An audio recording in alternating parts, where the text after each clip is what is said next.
नमस्कार दोस्तों, आप सभी का बहुत बहुत स्वागत है आपके YouTube चैनल स्टडी वाटिका में। दोस्तों, इस चैनल के माध्यम से रेलवे पर आधारित जितने भी प्रश्न पूछे गए हैं उन सभी प्रश्नों का समावेश इस चैनल के माध्यम से किया जाएगा। दोस्तों, यदि वीडियो पसंद आता है तो चैनल को एक बार ज़रूर सब्सक्राइब कर लीजिए। तो चलिए दोस्तों, स्टार्ट करते हैं। आज का हमारा फर्स्ट क्वेश्चन है दोस्तों, गोलीय दर्पण के मुख्य अक्ष के बारे में इनमें कौन सा कथन सत्य है। पहला ऑप्शन है यह दर्पण पर अभिलंब होता है। सेकंड ऑप्शन है आपका कि आपतन बिंदु हमेशा मुख्य अक्ष पर स्थित होता है। तीसरा ऑप्शन है मुख्य फोकस हमेशा मुख्य अक्ष पर स्थित होता है। तो दोस्तों, सबसे पहले हम ये जानने की कोशिश करेंगे कि मान लीजिए कि दोस्तों ये आपका क्या हो गया, अवतल दर्पण हो गया। समझने का प्रयास करना दोस्तों मेरे कि ये मान लीजिए कि गोलीय दर्पण हो गया। गोलीय दर्पण का एक भाग होता है, क्या होता है दोस्तों, गोलीय दर्पण का ही एक भाग होता है अवतल दर्पण। यह दोस्तों गोलीय दर्पण, जैसे मान लीजिए कि ये गोलीय दर्पण है, इसको बीच में से मध्य में से काट कर अवतल दर्पण और उत्तल दर्पण का निर्माण किया जाता है।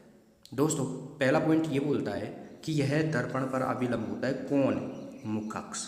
तो सबसे पहले हम ये जानेंगे कि मुख्य अक्ष क्या है। मुख्य अक्ष होता है दोस्तों कि जो अवतल दर्पण है इसका जो बीचों बीच का जो पॉइंट है इसे हम कहते हैं पोल, यानी कि ध्रुव बोलते हैं दोस्तों।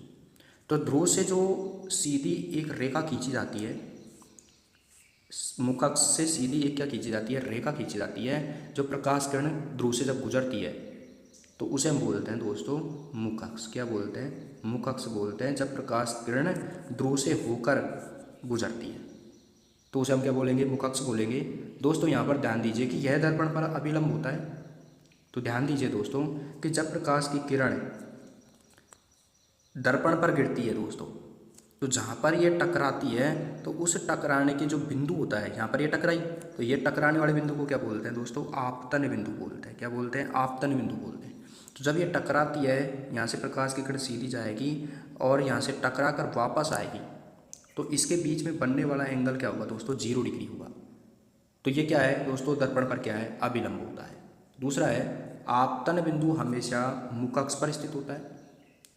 तो देखिए दोस्तों कि जब प्रकाश की किरण मुख्य अक्ष के समानांतर जाती है तो यहाँ पर टकराती है और टकराने के पश्चात में जिस बिंदु से होकर गुजरती है उसे हम बोलते हैं फोकस।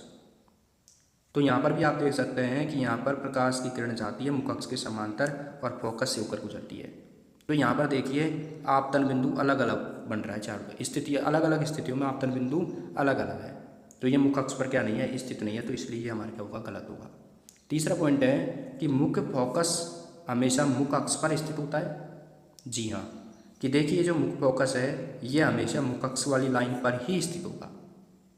तो आपके ऑप्शन होंगे फर्स्ट और third is right answer, correct answer. Next question है दोस्तों हमारा, कशेरुकियों की लीवर कोशिकाओं में एसीआर द्वारा कौन सा महत्वपूर्ण कार्य किया जाता है। तो सबसे हम पहले ये जानेंगे कि जो एंडोप्लाज्मिक रेटिकुलम है, यानी कि जो अंतःपृथ्वी जालिका है, अंतःपृथ्वी जालिका जिसे हम एंडोप्लाज्मिक रेटिकुलम कहते हैं, इसका मुख्यतः कार्य क्या है दोस्तों। मान लीजिए कि दोस्तों ये क्या है, कोशिका है और ये बीचों बीच में क्या हो गया दोस्तों, केंद्रक हो गया।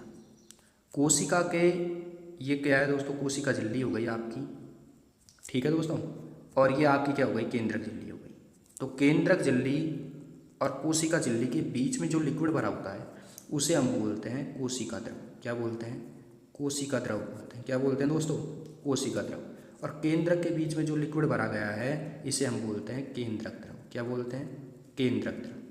तो दोस्तों कोशिका द्रव और केंद्रक द्रव के बीच में, इन दोनों के बीच में दोस्तों जो आवागमन है, इन दोनों के बीच में जो आवागमन है वो आवागमन जैसे प्रोटीन हो गया दोस्तों, इस प्रोटीन का आवागमन कोशिका द्रव से केंद्रक द्रव के बीच में कौन करेगा, एंडोप्लाज्मिक रेटिकुलम।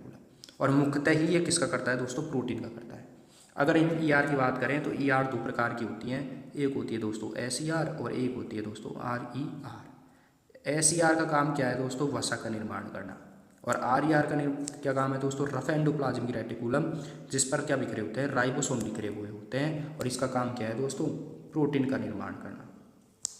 लेकिन दोस्तों यहाँ पर क्या पूछ रहा है कि लीवर कोशिकाओं में एसईआर, जो लीवर कोशिकाओं में एसईआर होती है वो औषधियों और विषों का निरावीसीकरण करते हैं। Option first is right answer, correct answer होगा। नेक्स्ट क्वेश्चन है हमारा, विद्युत मोटर का कौन सा भाग उसमें प्रवाहित धारा के प्रभाव की दिशा को उलट देता है। तो सबसे पहले हम बात करेंगे दोस्तों विद्युत मोटर। विद्युत जो मोटर है दोस्तों ये क्या काम करती है? विद्युत मोटर दोस्तों विद्युत ऊर्जा को किस में कन्वर्ट करती है दोस्तों? यांत्रिक ऊर्जा में। विद्युत ऊर्जा को यांत्रिक ऊर्जा में कन्वर्ट जो करने वाली जो यंत्र है वो क्या है? विद्युत मोटर है दोस्तों। डायनामो होता है जो इसके विपरीत काम करता है। डायनामो होता है जो किसके काम करता है? विद्युत मोटर के विपरीत काम करता है दोस्तों। विद्युत मोटर के 4 पॉइंट होते हैं। कुंडली होता है, मृद लोहे कोर होता है, विभक्त बल्ले होती है और ब्रूस होता है दोस्तों। जिसके अंदर जो स्प्लिट रिंग है, विभक्त बल्ले, ये क्या करता है? करंट की डायरेक्शन को क्या कर देता है? करंट की डायरेक्शन को क्या करेगा दोस्तों? चेंज कर देता है। करंट की डायरेक्शन को क्या करेगा? चेंज कर देगा। नेक्स्ट क्वेश्चन है हमारा, बल्ब का फिलामेंट को प्राप्त करने के लिए अत्यंत पतला और लंबा बनाया जाता है। बल्ब के फिलामेंट को प्राप्त करने के लिए अत्यंत पतला और लंबा बनाया जाता है। तो बल्ब के फिलामेंट से क्या प्राप्त की जाती है? उच्च प्रतिरोध प्राप्त किया जाएगा, उच्च धारा, उच्च प्रतिरोधकता, उच्च वोल्टेज। तो ध्यान दीजिए दोस्तों कि बल्ब की जो स्प्रिंग होती है, बल्ब की जो स्प्रिंग है ये स्प्रिंग को क्या बोलते हैं? फिलामेंट, जिसे हिंदी में क्या बोलते हैं? तंतु भी बोला जाता है दोस्तों। यह तंतु टंगस्टन का बना होता है जिसका संकेत W होता है, जिसका परमाणु क्रमांक 74 होता है दोस्तों। यहाँ पर ध्यान दीजिए दोस्तों, जो ये टंगस्टन है इसका रजिस्टेंस बहुत हाई रखा जाता है। और गलनांक क्या होता है दोस्तों? गलनांक क्या होता है कि गलनांक भी उच्च रखा जाता है इसका। जब इसे हम करंट प्रोवाइड करते हैं, आई प्रोवाइड करते हैं, तो रजिस्टेंस अधिक होने के कारण ये क्या प्रोड्यूस करता है दोस्तों? हीट प्रोड्यूस करता है। और हीट के कारण हमारा क्या होता है दोस्तों? प्रकाश उत्पन्न होता है।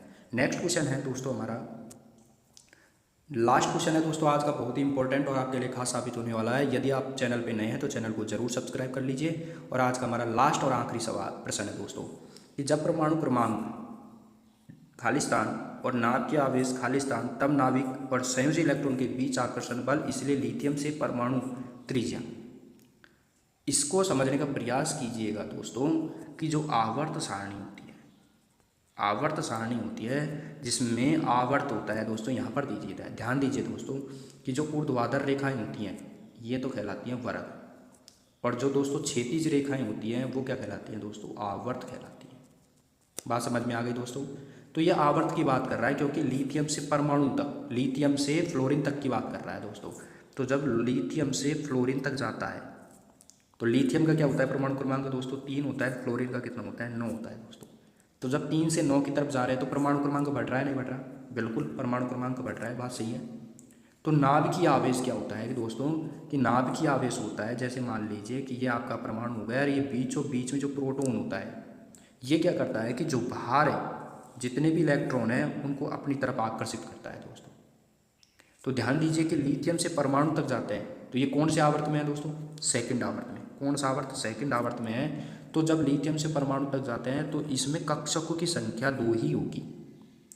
कक्षकों की संख्या कितनी होगी दोस्तों? 2 ही होगी। तो देखिए यहाँ पर जैसे लिथियम है दोस्तों और फ्लोरीन है, तो आवर्त में बाएं से दाएं जा रहे हैं, और ये कौन से आवर्त में है? दूसरे आवर्त में। तो इसमें कक्षाएं कितनी होंगी? 2 होंगी, और इलेक्ट्रॉनों की संख्या लगातार बढ़ती रहेगी। और जब इलेक्ट्रॉनों की संख्या यहाँ पर बढ़ती रहेगी दोस्तों तो ये होता है संयोजी इलेक्ट्रॉन। जैसे मान लीजिए कि सोडियम है और सोडियम का परमाणु क्रमांक होता है 2, 8, 1। तो एक क्या है दोस्तों? संयोजी इलेक्ट्रॉन है, और 2 और 8 क्या है? कोर इलेक्ट्रॉन है। तो ये कह रहा है कि नाभिक और संयोजी इलेक्ट्रॉन के बीच आकर्षण बल, तो ये हो गया नाभिक, और जितने जितने क्या है इलेक्ट्रॉन बढ़ते जाएंगे उतनी ही नाभिक की क्या होती जाती है? पकड़ बढ़ती जाती है। इसलिए आकर्षण बल क्या हो जाता है दोस्तों? बढ़ जाता है। इसलिए आकर्षण बल क्या हो जाएगा? बढ़ जाएगा। इसलिए लिथियम से परमाणु की त्रिज्या हो जाएगी वो घटती जाएगी। तो हम कह सकते हैं, हम इस नतीजे पर पहुँचे हैं यहाँ पर जाकर कि आवर्त सारणी में बाएं से दाएं जाने पर परमाणु त्रिज्या घटती है। यदि वीडियो पसंद आता है तो चैनल को एक बार जरूर सब्सक्राइब कर लीजिए। थैंक यू, धन्यवाद। मिलते हैं नेक्स्ट वीडियो के साथ।